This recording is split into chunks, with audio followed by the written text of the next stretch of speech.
हरे कृष्ण, जय श्री हरि। प्रेम से बोले सत्यनारायण भगवान की जय। प्रिय श्रोताओं, आप सभी को फागुन पूर्णिमा और होलिका दहन की हार्दिक शुभकामनाएं। आज फागुन पूर्णिमा के शुभ अवसर पर चलिए सुनते हैं सत्यनारायण व्रत कथा। तो प्रेम से बोले सत्यनारायण भगवान की जय। जय श्री गणेश। एक समय की बात है, नैमिषारण्य तीर्थ में सैनिक आदि 88,000 ऋषियों ने श्री सूत जी से पूछा, हे प्रभु, इस कलयुग में वेद विद्या रहित मनुष्य को प्रभु शक्ति किस प्रकार मिल सकती है तथा उसका उद्धार कैसे होगा? हे मुनि श्रेष्ठ, कोई ऐसा तप बताएं जिससे थोड़े समय में ही पुण्य मिले और मनवांछित फल की प्राप्ति हो। इस प्रकार की कथा सुनने की हम इच्छा रखते हैं। सर्वशास्त्रों के ज्ञाता श्री सूत जी बोले, हे वैष्णव पूज्य, आप सभी ने प्राणियों के हित की बात पूछी है, इसलिए मैं एक ऐसे श्रेष्ठ व्रत को आप लोगों को बताऊंगा जिसे नारद जी ने लक्ष्मी नारायण से पूछा था और लक्ष्मीपति ने मुनि श्रेष्ठ नारद जी से कहा था। आप इसे ध्यानपूर्वक सुनिए। एक समय की बात है, योगी राज नारद जी दूसरे के हित की इच्छा के लिए अनेकों लोकों में घूमते हुए मृत्यु लोक में आ पहुँचे। यहाँ उन्होंने अनेक योनियों में जन्मे प्रायः सभी मनुष्य को अपने कर्मों द्वारा अनेक दुखों से पीड़ित देखा। उनका दुख देखकर नारद जी सोचने लगे, कैसा यत्न किया जाए जिसके करने से निश्चित रूप से मानव के दुख का अंत हो जाए। इस विचार पर मनन करते हुए वह विष्णु लोक में गए। वहाँ वह देवों के इष्ट भगवान नारायण की स्तुति करने लगे, जिनके हाथों में शंख, चक्र, गदा और पद्म थे। गले में वरमाला पहने हुए थे। स्तुति करते हुए नारद जी बोले, हे भगवान, आप अत्यंत शक्ति से संपन्न हैं। मन तथा वाणी भी आपको नहीं पा सकती है। आपका आदि, मध्य और अंत नहीं है। निर्गुण स्वरूप सदृश्य के कारण भक्तों के दुख को दूर करने वाले आपको मेरा नमस्कार है। नारद जी की स्तुति सुनकर भगवान विष्णु बोले, हे मुनि श्रेष्ठ, आपके मन में क्या बात है? आप किस काम के लिए पधारे हैं?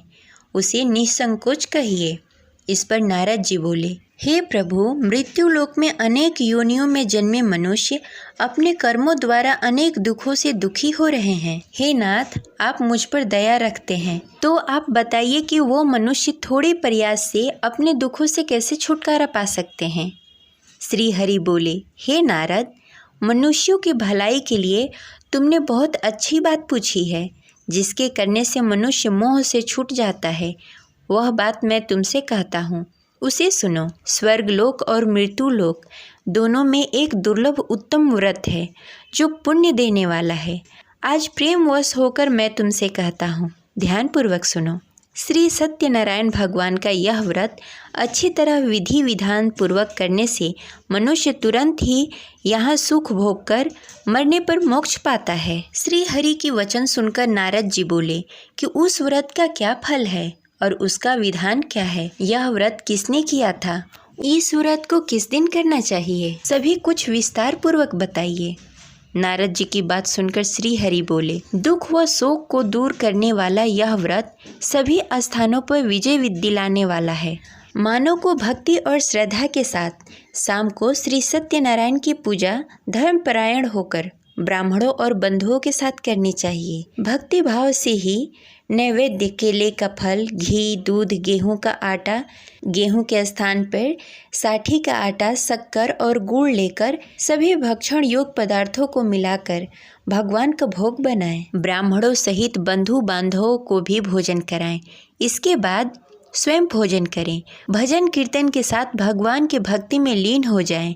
इस तरह से सत्यनारायण भगवान का व्रत करने पर मनुष्य की सारी इच्छाएं निश्चित रूप से पूरी होती है। इस कली काल अर्थात कलयुग में मृत्यु लोक में मोक्ष का यही एक सरल उपाय बताया गया है। इस प्रकार श्री सत्यनारायण व्रत कथा का प्रथम अध्याय संपन्न हुआ। तो प्रेम से बोलिए सत्यनारायण भगवान की जय। श्री सत्यनारायण कथा के दूसरी अध्याय के अनुसार श्री सूत जी बोले, हे ऋषियों, जिसने पहले समय इस व्रत को किया था उसका इतिहास कहता हूँ, ध्यान से सुनो। सुंदर काशीपुर नगरी में एक अत्यंत निर्धन ब्राह्मण रहता था। भूख प्यास से परेशान होकर वह धरती पर घूमता रहता। ब्राह्मणों से प्रेम करने वाले भगवान ने एक दिन ब्राह्मण का वेश धारण करके उसके पास जाकर पूछा, हे विप्र, नित्य दुखी होकर तुम पृथ्वी पर क्यों घूमते हो? दीन ब्राह्मण बोला, मैं निर्धन ब्राह्मण हूँ, भिक्षा के लिए धरती पर घूमता हूँ। हे भगवान, यदि आप इसका कोई उपाय जानते हो तो बताएं। वृद्ध ब्राह्मण कहता है, हे विप्रय, सत्यनारायण भगवान मनोवांछित फल देने वाले हैं, इसलिए तुम उनका पूजन करो। इसे करने से मनुष्य सभी दुखों से मुक्त हो जाता है। वृद्ध ब्राह्मण बनकर आए सत्यनारायण भगवान उस निर्धन ब्राह्मण को व्रत का सारा विधान बताकर अंतर्ध्यान हो गए। ब्राह्मण मन ही मन सोचने लगा कि जिस व्रत को वृद्ध ब्राह्मण करने को कहा गया है, मैं उसे जरूर करूँगा। यह निश्चय करने के बाद उसे रात में नींद नहीं आई। वह सवेरे उठकर सत्यनारायण भगवान के व्रत का निश्चय कर भिक्षा के लिए निकल चला। उस दिन निर्धन ब्राह्मण को भिक्षा में बहुत धन मिला, जिससे उसे बंधु बांधवों के साथ मिलकर श्री सत्यनारायण भगवान का व्रत संपन्न किया। भगवान सत्यनारायण का व्रत संपन्न करने के बाद वह निर्धन ब्राह्मण सभी दुखों से छूट गया। हर माह इस व्रत को करने लगा। इस तरह से सत्यनारायण भगवान के इस व्रत उसी समय से जो मनुष्य करेगा वह सभी प्रकार के पापों से छूटकर मोक्ष को प्राप्त होगा और सभी दुखों से मुक्त हो जाएगा। श्री सूत जी बोले कि इस तरह से नारद जी से नारायण जी का कहा हुआ श्री सत्यनारायण व्रत को मैंने तुमसे कहा। हे विप्रो, मैं अब और क्या कहूँ? ऋषि बोले, हे मुनिवर, संसार में उस विप्र से सुनकर और किस किस ने इस व्रत को किया, हम सब इस बात को सुनना चाहते हैं। इसके लिए हमारे मन में श्रद्धा का भाव है। श्री सूत जी बोले, हे मुनियों, जिस जिसने इस व्रत को किया वह सब सुनो।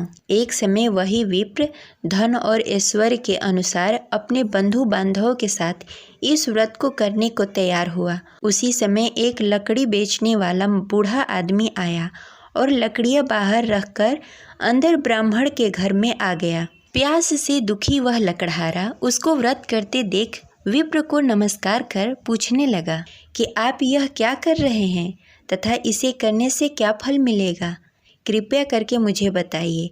ब्राह्मण ने कहा कि सब मनोकामनाओं को पूरा करने वाला यह सत्यनारायण भगवान का व्रत है। इनकी कृपा से ही मेरा घर धन्य धान्य आदि से भरा हुआ है। विप्र से सत्यनारायण व्रत के बारे में जानकर लकड़हारा बहुत प्रसन्न हुआ। चरणामृत लेकर वह प्रसाद खाने के बाद वह अपने घर गया। लकड़हारे ने अपने मन में संकल्प लिया कि आज लकड़ी बेचकर जो धन मिलेगा उसी से श्री सत्यनारायण भगवान का उत्तम व्रत करूँगा। मन में इस विचार को लेकर बूढ़ा आदमी सिर पर लकड़ियाँ रखकर नगर में बेचने गया। जहाँ धनी लोग ज़्यादा रहते थे, उस नगर में उसे अपनी लकड़ियों का दाम पहले से 4 गुना अधिक मिला।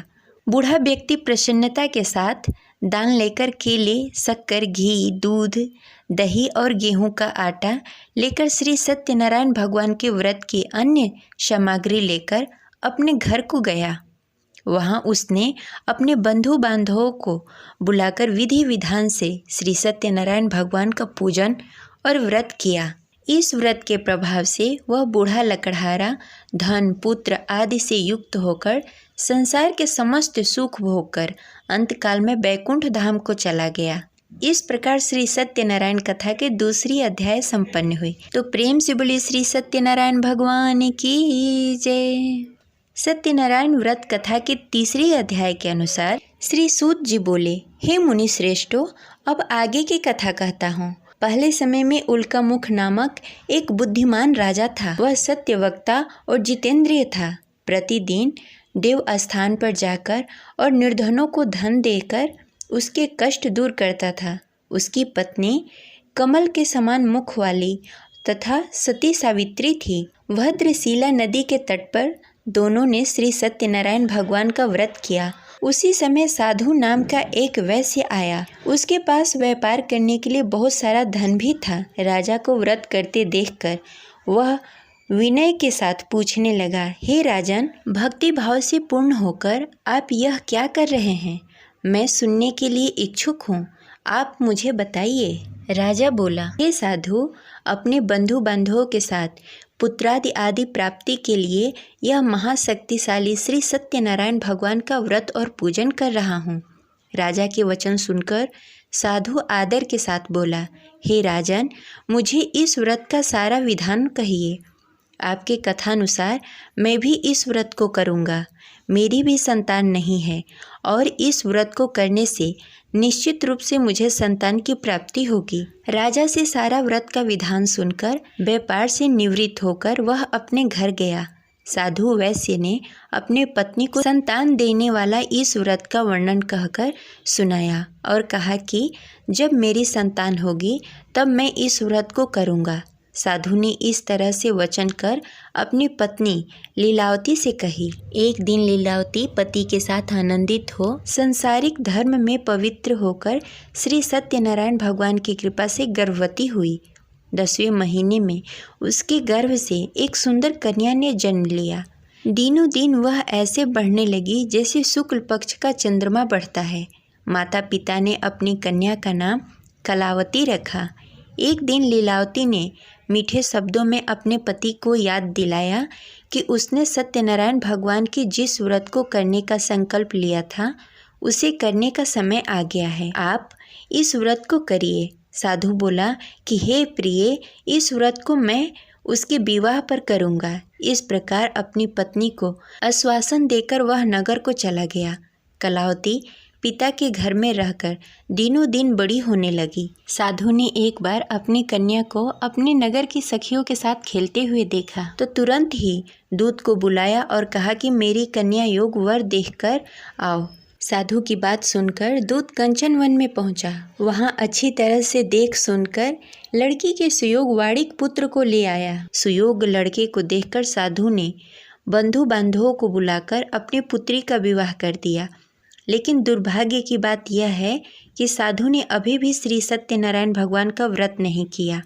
इस पर श्री भगवान क्रोधित हो गए और श्राप दिया कि साधु अत्यधिक दुख से मिले। अपने कार्य में कुशल साधु बनिया जमाई को लेकर समुद्र के पास स्थित होकर रत्नसारपुर नगर में गया। वहां जाकर दामाद और ससुर दोनों ने मिलकर चंद्रकेतु राजा के नगर में व्यापार करने लगे। एक दिन भगवान श्री सत्यनारायण की माया से एक चोर राजा के घर राजा का धन चुराकर भाग गया। उसने राजा के सिपाहियों को अपना पीछा करते देख चुराया हुआ धन वहां रख दिया जहां साधु अपने जमाई के साथ ठहरा हुआ था।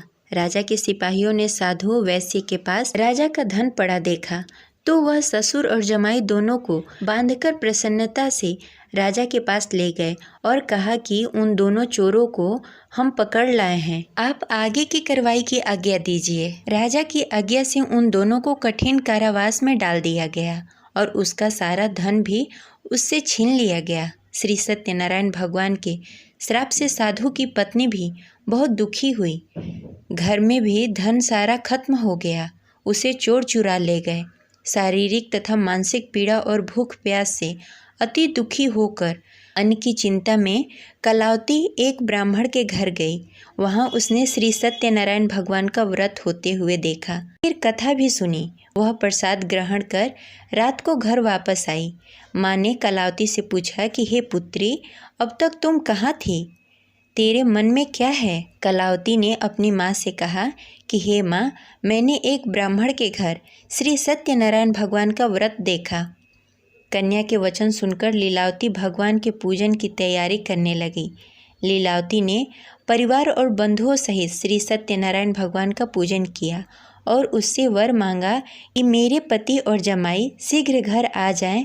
साथ ही यह भी प्रार्थना की कि हम सबके अपराध को क्षमा कीजिए।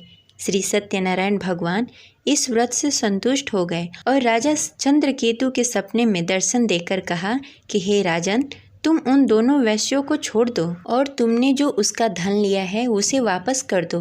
अगर तुमने ऐसा नहीं किया तो मैं तुम्हारा धन, राज्य, संतान सभी को नष्ट कर दूंगा। राजा को यह सब कहकर भगवान अंतर ध्यान हो गए। प्रातःकाल सभा में राजा ने अपना सारा सपना सबको सुनाया। फिर बोले कि वड़िक पुत्रों को कैद से मुक्त कर सभा में लाओ। दोनों ने आते ही राजा को प्रणाम किया। राजा मीठी वाणी में बोला कि हे महानुभाव, भाग्यवश ऐसा कठिन दुख तुम्हें प्राप्त हुआ है, लेकिन अब तुम्हें कोई भय नहीं है।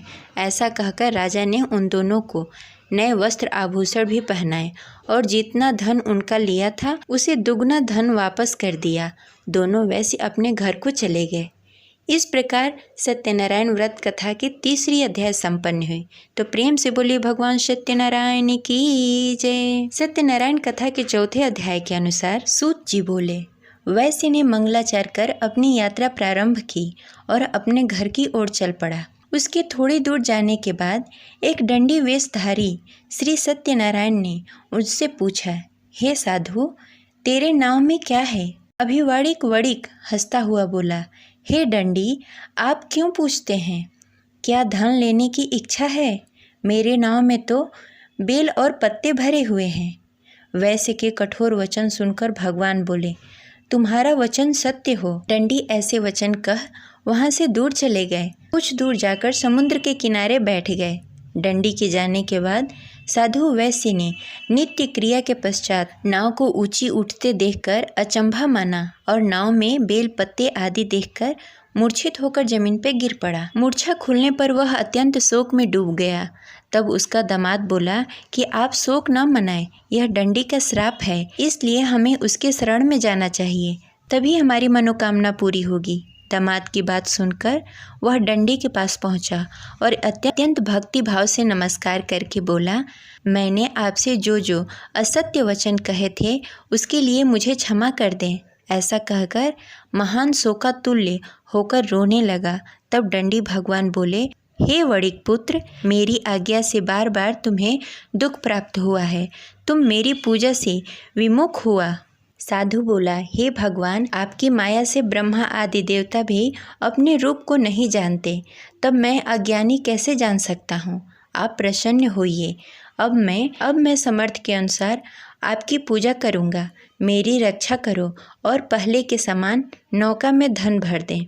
साधु वैश्य की भक्ति पूर्वक वचन सुनकर भगवान प्रसन्न हो गए और उसकी इच्छानुसार वरदान देकर अंतर्ध्यान हो गए। ससुर दामाद जब नाव पर आए तो नाव धन से भरी हुई थी। फिर वहीं अपने अन्य साथियों के साथ सत्यनारायण भगवान का पूजन कर अपने नगर को चल दिए। जब नगर के नज़दीक पहुँचे तो दूत को घर पर खबर करने के लिए भेज दिया। दूत साधु की पत्नी को प्रणाम कर कहता है, मालिक अपने दामाद सहित नगर के निकट आ गए हैं। दूत की बात सुनकर साधु की पत्नी लीलावती ने बड़े हर्ष के साथ सत्यनारायण भगवान का पूजन कर अपनी पुत्री कलावती से कहा कि मैं अपने पति के दर्शन को जाती हूँ, तू कार्य पूर्ण कर शीघ्र आ जाना। माता के ऐसे वचन सुनकर कलावती जल्द से प्रसाद छोड़कर अपने पति के पास चली गई। प्रसाद की अवहेलना के कारण श्री सत्यनारायण भगवान रुष्ट हो गए और नाव सहित उसके पति को नाव में डुबो दिया। कलावती अपने पति को ना पाकर रोती हुई जमीन पर गिर पड़ी। नौका को डूबा हुआ देखकर वह कन्या को रोता देख साधु दुखी होकर बोला कि हे प्रभु, मुझसे तथा मेरे परिवार से जो भूल हुई है उसे क्षमा करें। साधु की दीन वचन सुनकर श्री सत्यनारायण भगवान प्रसन्न हो गए और आकाशवाणी हुई, हे साधु, तेरी कन्या मेरी प्रसाद को छोड़कर आई है, इसलिए उसका पति अदृश्य हो गया है। यदि घर जाकर प्रसाद खाकर लौटती है तो उसे उसका पति अवश्य मिलेगा। ऐसी आकाशवाणी सुनकर कलावती घर पहुंचकर प्रसाद ग्रहण करती है और फिर आकर अपने पति के दर्शन करती है। उसके बाद साधु अपने बंधु बांधवों के सहित श्री सत्यनारायण भगवान की विधि विधान से पूजा करता है तथा इस लोक से सुख भोग कर अंत में स्वर्ग को जाता है। इस प्रकार सत्यनारायण व्रत कथा की चतुर्थ अध्याय संपन्न हुई। प्रेम से बोलिए श्री सत्यनारायण भगवान की जय। श्री सत्यनारायण भगवान के पंचम अध्याय के अनुसार श्री सूत जी बोले, हे ऋषियों, मैं और भी एक कथा सुनाता हूँ, उसे ध्यान पूर्वक सुनो। प्रजा पालन में लीन तुंग ध्वज नामक एक राजा था। उसने भी भगवान का प्रसाद त्याग कर बहुत दुख सहन किया। एक बार वन में जाकर वन्य पशुओं को मारकर वह बड़ के पेड़ के नीचे आया। वहाँ उसने ग्वालों को भक्ति भाव से अपने बंधुओं के सहित सत्यनारायण भगवान का पूजन करते देखा। अभिमानवश राजा ने उन्हें देखकर भी पूजा स्थान में नहीं गया, न ही उसने भगवान को नमस्कार किया। ग्वालों ने राजा को प्रसाद दिया, लेकिन उसने वह प्रसाद नहीं खाया और प्रसाद को वहीं छोड़कर अपने नगर को चला आया। जब वह नगर में पहुंचा तो वहां सब कुछ तहस नहस हो गया था। वह शीघ्र ही समझ गया कि यह सब भगवान ने ही किया है। वह दोबारा ग्वालों के पास पहुंचा और विधि पूर्वक पूजा कर प्रसाद खाया और श्री सत्यनारायण भगवान की कृपा से सब कुछ पहले की जैसा हो गया। दीर्घकाल तक सुख भोगने के बाद मरणों उपरांत उसे स्वर्गलोक की प्राप्ति हुई। जो मनुष्य परम दुर्लभ इस व्रत को करेगा वह श्री सत्यनारायण भगवान के अनुकंपा से उसे धन्य धान्य की प्राप्ति होगी, निर्धन धनी हो जाएगा और भय मुक्त होकर जीवन जीता रहेगा। संतानहीन मनुष्य को संतान सुख मिलेगा और सारी मनोकामनाएं पूर्ण होगी। मानो अंत काल में बैकुंठ धाम को जाएगा। श्री सूत जी बोले, जिन्होंने पहले इस व्रत को किया है अब उसके दूसरे जन्म की कथा कहता हूँ। वृद्ध सतानंद ब्राह्मण ने सुदामा का जन्म लेकर मोक्ष की प्राप्ति की। लकड़हारे ने अगले जन्म में निषाद बनकर मोक्ष प्राप्त किया। उल्का मुख नामक राजा दशरथ होकर बैकुंठ को गए। साधु नाम के वैश्य ने मोर ध्वज बनकर अपने पुत्र को आरे से चीरकर मोक्ष पाया। महाराज तुंग ध्वज ने स्वयंभू होकर भगवान के भक्ति युक्त होकर कर्म का मोक्ष पाया। इस प्रकार श्री सत्यनारायण व्रत कथा 5वां अध्याय संपन्न हुई। तो प्रेम से बोले श्री सत्यनारायण भगवान की जय।